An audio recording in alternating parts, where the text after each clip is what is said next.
Now, from the Signature Bank Studios, this is Chicago's Morning Answer with Dan Proft and Amy Jacobson.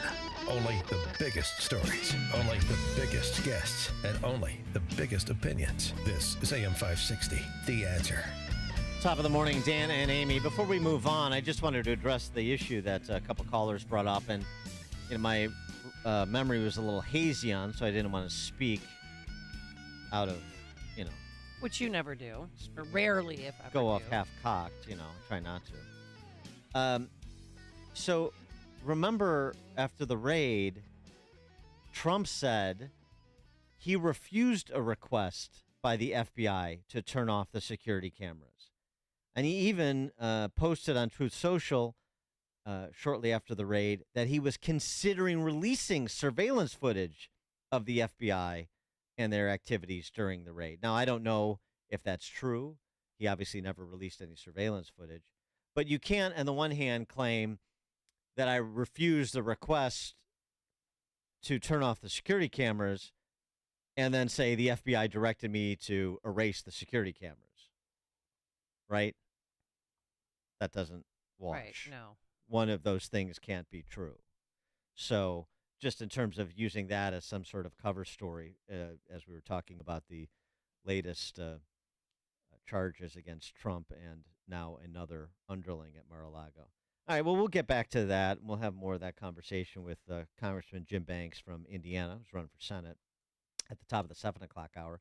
But first, of course, none of this matters because we're all going to burn up in the next 5 to 7 minutes. Well, according to, CNN, we could die in 2025 or 2029 or maybe 2090, they said. Yes. There's a big span of when we're all going to die. That's a rounding error for these global central planners.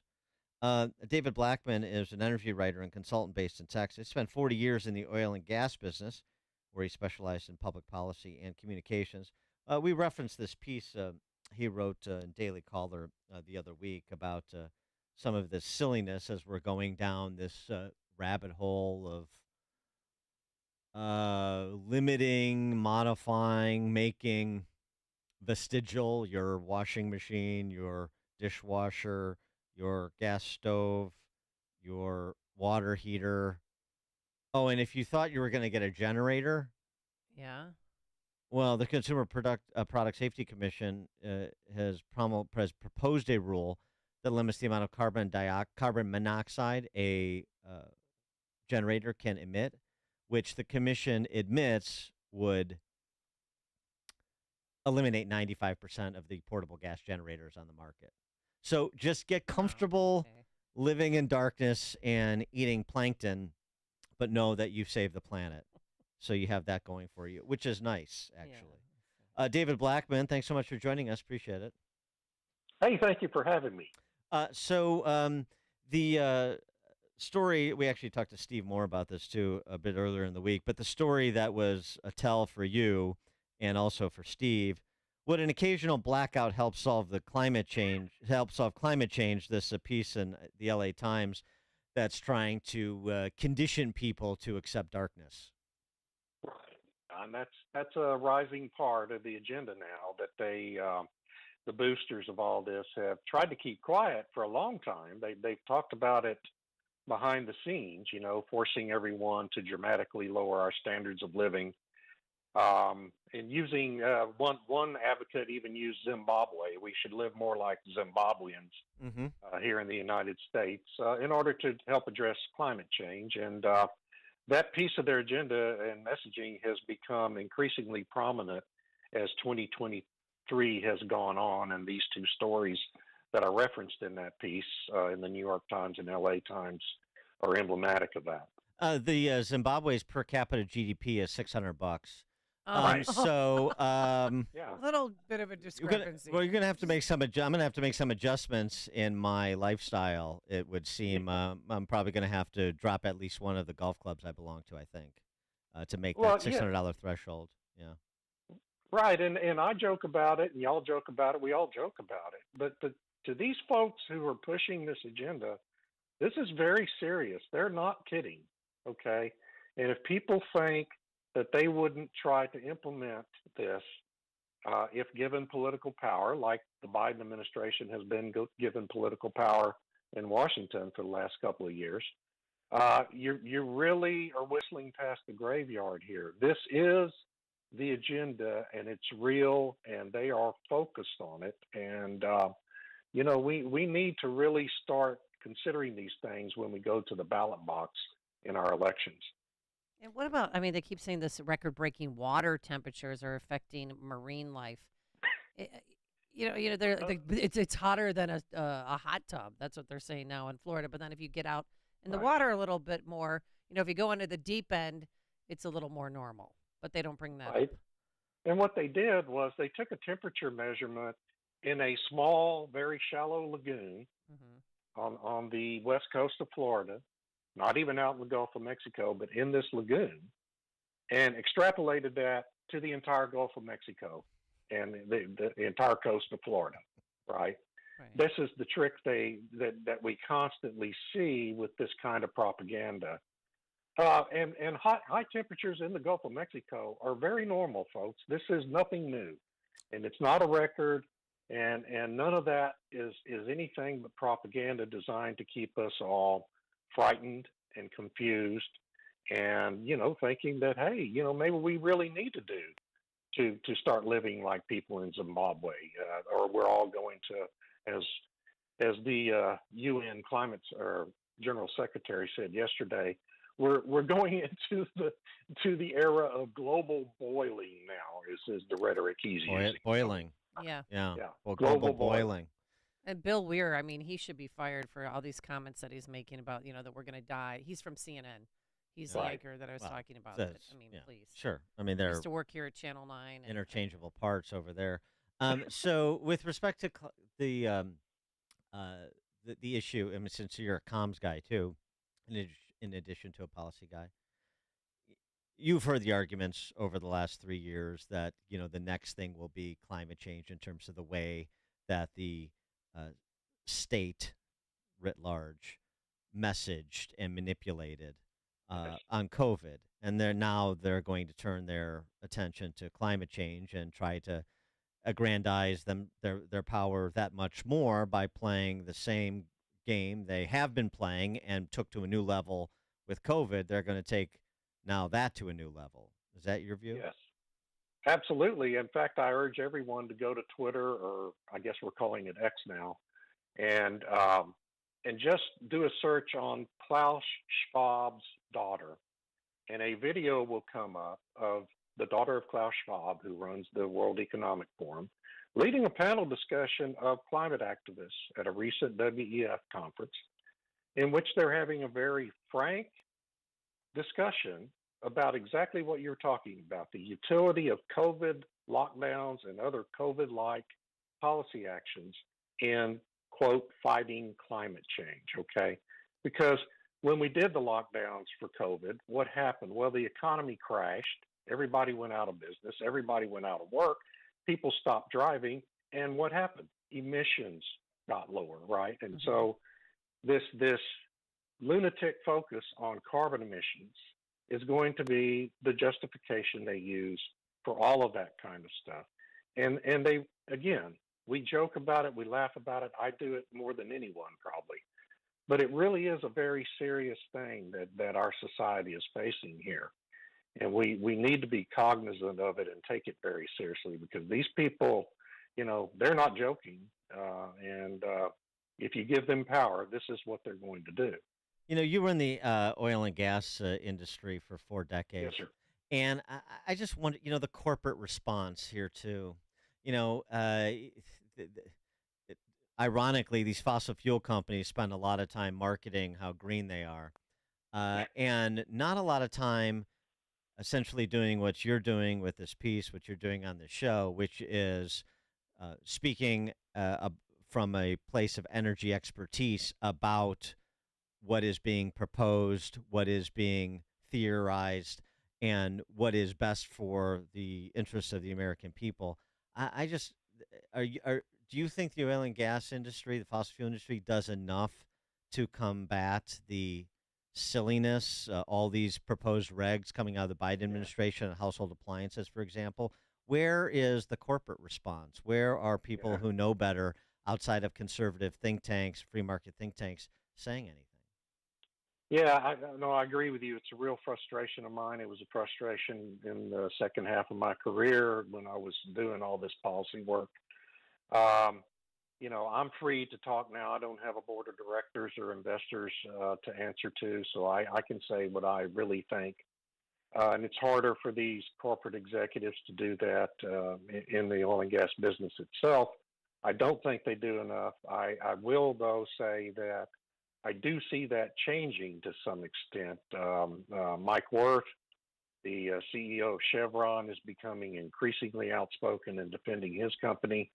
There are several other executives at the senior levels who are, understanding that they need to do more in that realm.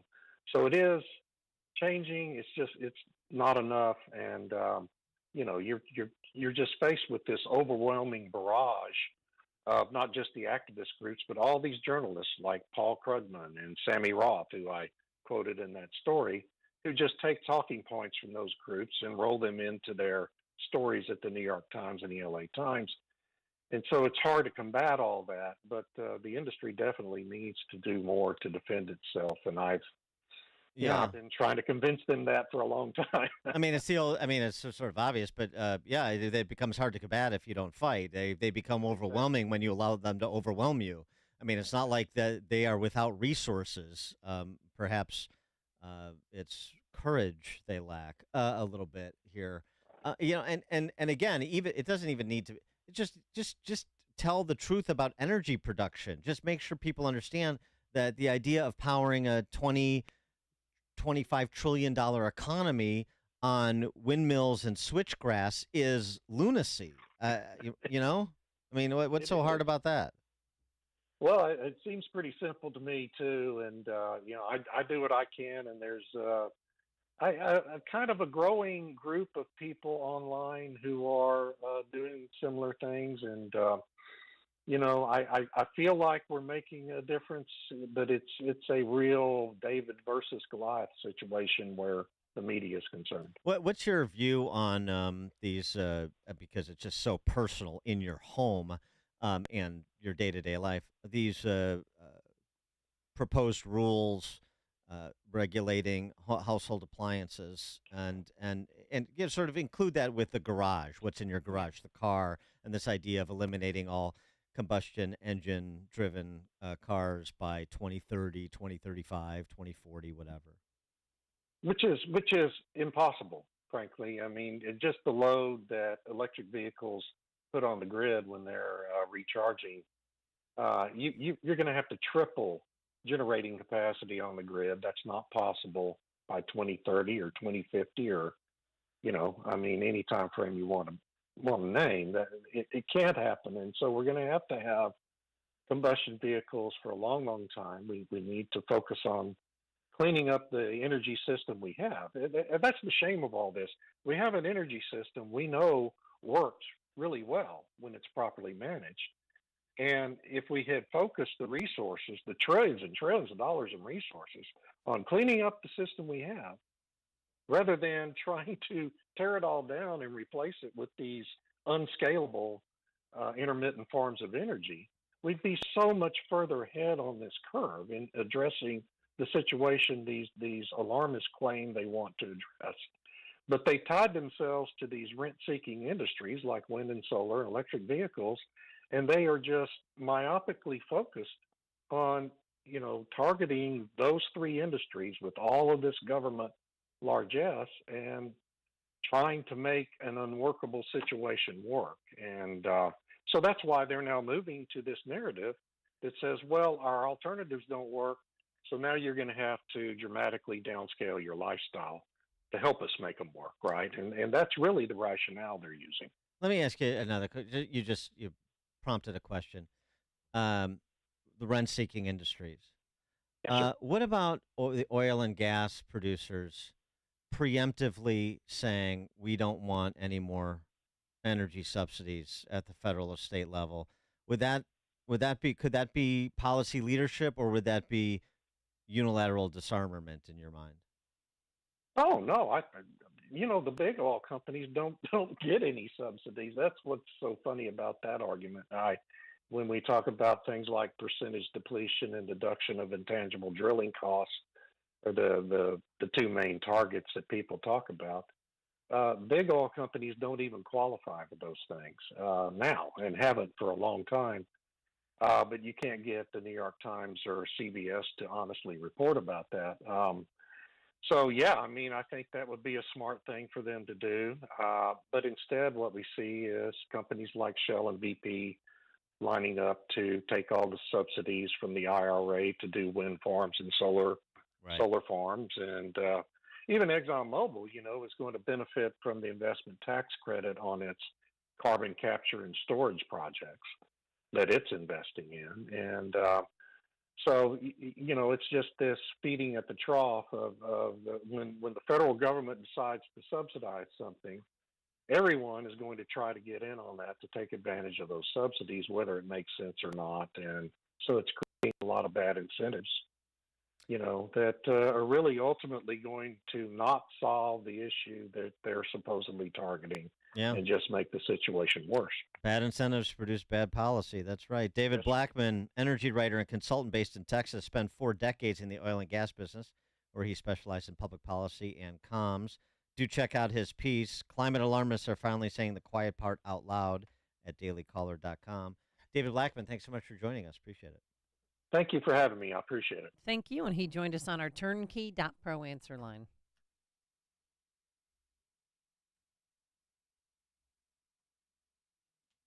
The more you listen, the more you'll know. This is Chicago's Morning Answer. Morning Answer on AM 560.